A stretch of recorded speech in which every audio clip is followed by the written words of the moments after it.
Some dreams do not pass with the morning. They stay, not as fragments of memory, but as something more, something that rests quietly on the heart. There are moments when you wake with a stillness that feels holy, a sense that the veil between heaven and earth grew thin. In the night, you carry it with you, like a whisper placed beneath your ribs. Not loud, not frightening, but heavy with meaning. These dreams do not come to entertain or confuse. They come as messages, as marks, as gentle signs that the hand of God is nearer than you thought. There are times when the Spirit speaks in ways words cannot carry, when your soul is stirred by a dream that feels more alive than your waking hours. It does not let go because it was never meant to. It was sent. It was placed. And if you are listening now, it may be because the dream that found you was not random. It was a calling, a divine signal that your life is shifting. Not into chaos, but into purpose. In this quiet space, we'll reflect on what it means to be marked by God through a dream, not with fear, but with clarity, not with superstition, but with scripture. Together we'll walk through the soft signs that God may be setting you apart for something sacred, something you've sensed in the quiet, but haven't yet put into words. This isn't just about decoding a symbol or chasing a meaning. It's about listening for God when He chooses to speak in the night. If your heart has been stirred, you are not alone, and you are not being overlooked. You are being called. Some dreams carry the weight of eternity. They do not scatter with the sunrise or dissolve in distraction. They stay, like a hand resting on your shoulder, long after you've awakened. You rise from sleep, but something in you is still there, still held in that sacred place. The colors may fade, the voices may grow distant, but the feeling remains, that quiet sense of being known, not watched, not judged, but known, deeply, tenderly, as if someone had entered the deepest rooms of your soul and spoken without words. There are moments in the night when God reaches past thought and into the heart. He bypasses reason, fear, and even our defenses. He comes gently, like a whisper wrapped in light, and suddenly we are no longer dreaming in the ordinary sense. We are standing in something real, something holy. It may be a scene so simple, yet it brings you to tears, or a presence so warm, it breaks something open inside you. You may wake weeping, unsure why, but knowing it was real, in a way this world rarely is.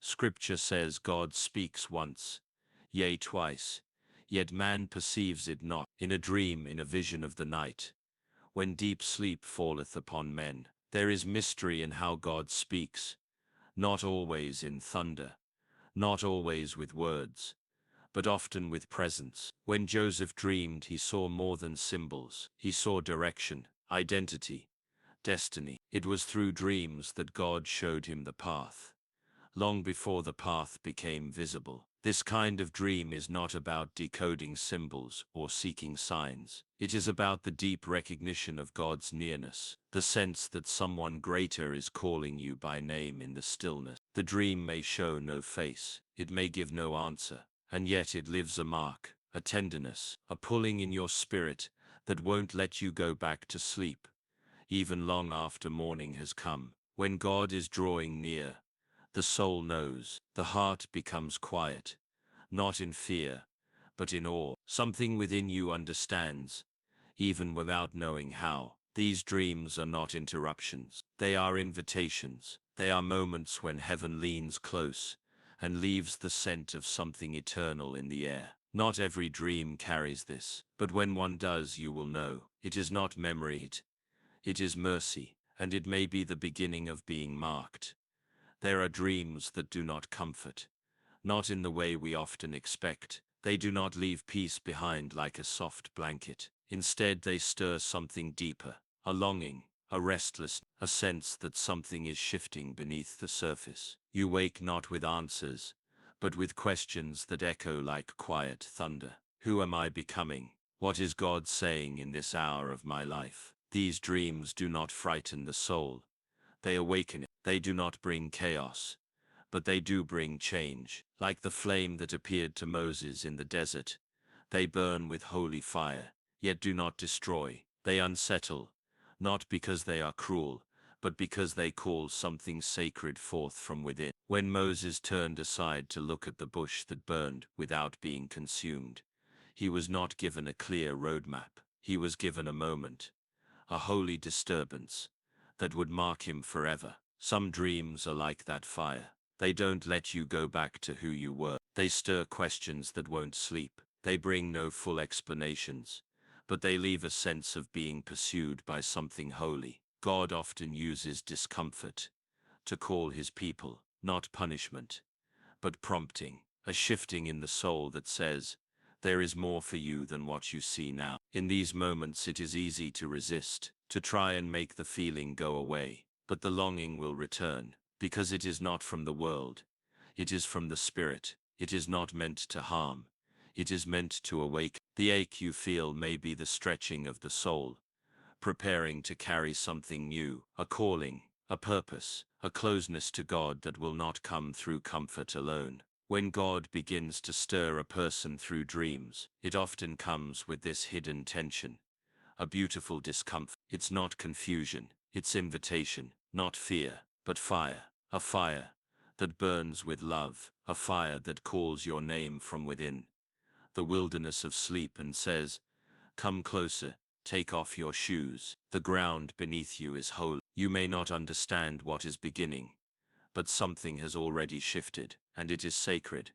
There are dreams that are not meant to be shared right away. They come with a stillness that asks for silence. After they pass through the night, the heart holds them gently, like something fragile and holy. You wake with the weight of it inside you, but when you reach for words, they fall short. Even when spoken to someone trusted, the dream may be met with confusion, or worse, dismissal, and so it stays hidden, not because it isn't real, but because it is too deep for explaining. Some things from God are meant to be pondered, not published. When Mary was visited by the angel, and then greeted by Elizabeth with prophetic joy, she did not shout her story from the rooftops. She held it in her heart. She let the silence shape it. The scriptures say she pondered these things in her heart. That is the sacred space where divine truth often grows, not in noise, but in waiting.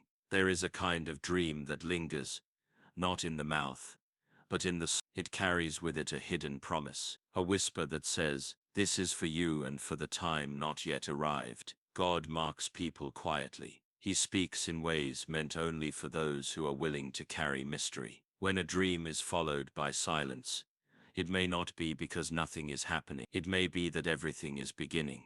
In the quiet, God plants seeds. They do not bloom quickly. They break open slowly in the dark. Silence is not the absence of meaning. It is the invitation to deeper listening. It is the space where faith stretches, where the heart begins to shift. When no one understands what you carry, it does not mean you were mistaken. It may mean you were chosen to carry it alone.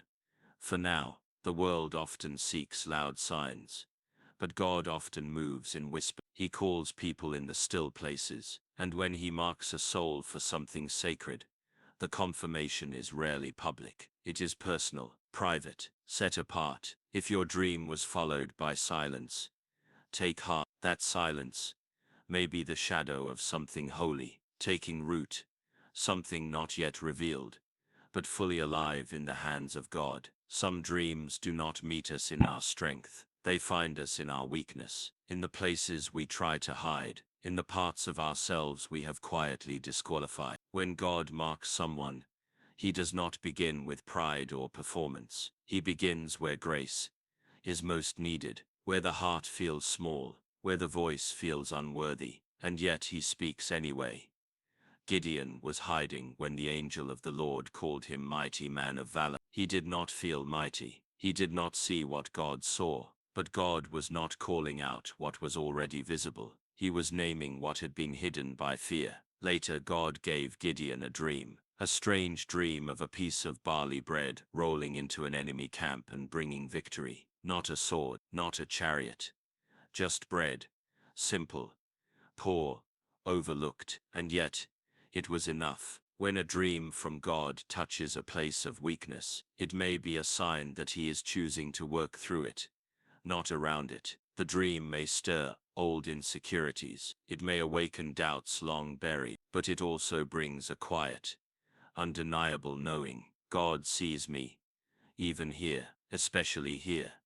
Paul once wrote that God's strength is made perfect in weakness. This is the way of the Spirit, not to exalt human power, but to reveal divine mercy. When the dream touches the place you feel least ready, least gifted, least deserving, that may be the very place God intends to work His glory, not to shame you but to show you that His calling does not depend on your ability. It rests on His faithfulness. You may wake from the dream and feel unqualified. You may question why God would speak to someone like you, but that quiet ache of inadequacy may be the very place He wants to dwell. Because when the dream touches the part of you that feels weak, the part of you that quietly says, "I'm not enough," that's where the Spirit begins to whisper, "But I am." A dream that speaks to your weakness is not an accident. It is a gentle sign that God sees the whole of you, not just what you show the world. And still, He calls. Still, He chooses. Still, He comes close.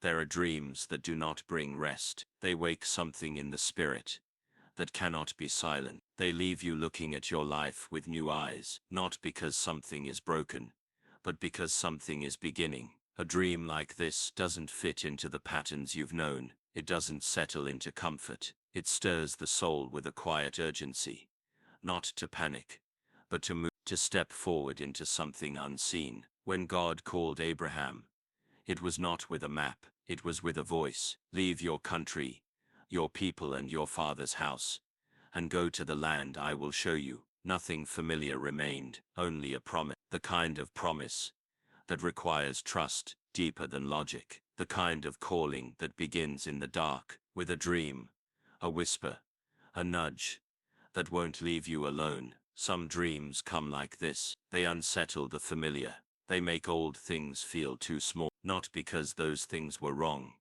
but because they have finished their season. God often calls people by stirring their comfort first. He does not push in anger. He leads in love. But His love does not always let us stay where we are. It invites us to walk with Him into what we cannot yet see. This kind of dream may ask you to leave things behind, a role, a routine, a way of being that once felt safe. You may feel torn between the peace of the past and the pull of the unknown. But when God marks a soul, He leads it forward. He speaks, not only to where you are, but to where you are becoming. And that becoming often begins with leaving. The familiar is easy to trust, but faith grows in the unfamiliar, in the wilderness between what was and what will be. If a dream calls you into something new, not reckless, but reverent, it may be the Spirit leading you toward the next chapter. Not every dream is meant to comfort. Some are meant to awaken. Some are meant to call you out, because growth rarely happens in still water, and God's promises often begin with a step away from what you know. If the dream stirred something in you that feels like departure,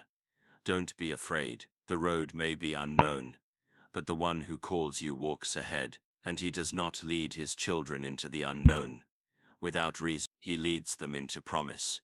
Some dreams do not speak loudly. They do not startle. They do not bring signs or symbols too heavy to bear. They come gently, like the echo of a prayer long whispered in secret. The heart recognizes them not as something new, but as something already heard, only now wrapped in the quiet language of the night. There is a kind of dream that does not reveal, but confirms. It does not teach, but remind. It carries the same weight as a word once received in stillness, now returning again, carried by grace. This is not noise. It is not coincidence. It is alignment. The deep place in you where prayer and dream touch, that is where God is speaking. Elijah once stood on a mountain, desperate for the voice of the Lord. and the wind came, and the fire and the shaking, but God was not in them. Then came a still small voice, not loud, but unmistakable. That is often how divine confirmation comes, not in force, not in spectacle, but in stillness that knows its own name. When a dream matches what prayer has already held, there is peace, even if the path is not yet clear. The Spirit does not confuse, He guides, and He often speaks twice, once in prayer, when we are reaching toward Him, and again in dreams, when we are still enough to be reached. This kind of dream may feel like a gentle touch on the shoulder. It does not start something, it seals something. It tells the heart, yes, keep walking, I am with you, even when no one else hears it. Even when there are no outward signs, the soul knows this voice. It has heard it before. It has trusted it in quiet places. There are moments when the only thing that keeps us steady is a word repeated, a truth confirmed, a whisper returned. In the dark hours of the night, that is the mercy of God. Not to always say something new, but to say the same thing again, so we do not forget. If the dream feels like a prayer answered, or a word revisited, it may be God's way of drawing near. Once more, not to explain, but to remain, not to stir fear, but to anchor hope, and in that stillness, something eternal begins to grow. Some dreams do not leave you thinking about yourself, they leave you thinking about others. You wake with a tenderness you didn't carry the night before, a softness toward those who are hurting, a burden for those who are lost. Not a heavy burden, but a holy one, like something of God's own heart, resting gently on yours. This is how God often moves. When He is preparing someone to serve, He does not begin with tasks. He begins with tears, not for yourself, but for the world, for the broken, for the ones who wander in silence and pain. The dream may not show their names or faces, but it shifts your sight. Suddenly, things that once felt far away now feel close. Strangers look like souls. Wounds become visible where you once saw only noise. Isaiah saw the Lord in a vision, high and lifted up, His robe filling the temple. In the awe of that moment, Isaiah did not ask for power or favor. He said, "Here am I, send me." Because when you truly see God, your heart turns toward people. You begin to ache for what He aches for. You begin to love as He loves, not with ease, but with depth. Some dreams carry that same holy invitation. They do not end with fear, but with love. A love so pure it breaks something open in you. A love that does not pass after morning comes. It lingers. It speaks softly to you during the day. It brings tears in moments you cannot explain. Not sadness, compassion. That is a sign that God is calling you, not just to believe, but to serve. Serves does not always begin with action. It begins with sight, with the eyes of the heart being open. When a dream makes you feel what others feel, when it leads you to weep over what God weeps over, you are being drawn closer to His purpose. Not everyone is sent with a loud calling. Some are sent through a quiet breaking of the heart. If a dream has awakened compassion in you, do not rush past it. Sit with it. Let it deepen. That love may be the first sign of your assignment. And when God gives you His heart for others, it is never small. It is always holy. It is always meant to be carried and shared. Some dreams do not fade with time. They stay. Even when the images have blurred, even when the words have slipped away, what remains is not the scene. It is the weight, the feeling, the quiet pull that returns, again and again, without warning and without force, a soft echo, like incense that lingers in a room long after the flame has gone out. It may come back to you while walking, or in stillness, or during prayer, a line from the dream, a sense of presence, a stirring that cannot be explained, not loud, not urgent, but steady, like something holy calling your name. Across the days, you try to move on, you try to let it go, but it does not leave, because it was never meant to.